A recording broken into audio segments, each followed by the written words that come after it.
Қайырлы күн достар, бүгін сіздермен жасалу жолы оңай, дәмі тіл үйіретін, көп зат қажет етпейтін дәмді кекс жасаймыз. Үйіңіздегі бар заттармен бар жоқ 10 минуттың ішінде осындай керемет кекс пісірсеңіз болады. 2 жұмыртқаны аламыз.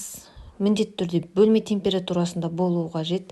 2 жұмыртқамызға 100-120 грамм аралығындағы қантымыз салып, екеуін әбден араластырамыз. Өлшейтін таразыңыз болмаса, шамамен 1 кесеге толмайтын қант саламыз.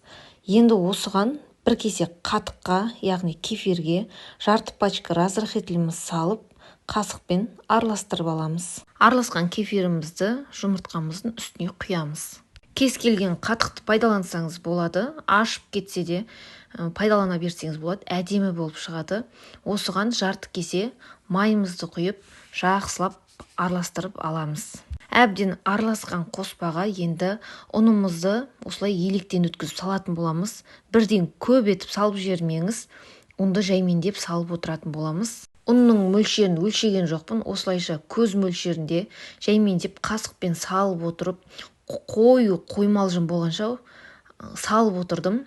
Енді соңынан кексіміз әдемі әрі дәмді болып шығу үшін осылай мейіз салып жүрсеңіз болады. Мейіз болмаса шоколад салып жүрсеңіз де болады. Әркімнің қалауына қарай. Мінекей кексіміздің қамыры дайын. Кекстің формаларына жасасаңыз да болады. Мен асығыс болғандықтан үлкен-үлкен болып шықсын деп осылай кеселерді майлап, кеселерге бірдей етіп құйып шықтым. Пешті алдын ала қыздырып аламыз. 200-250 градуста 20-25 минут аралығында пісіріп аламыз. Мінекей кекстеріміз дайын. Енді дәмі деген керемет болып шығады. Арасы міндетті түрде піседі.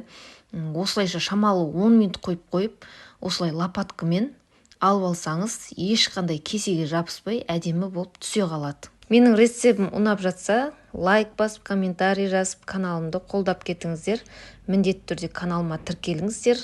Алдағы уақытта көптеген рецепттер салатын боламын.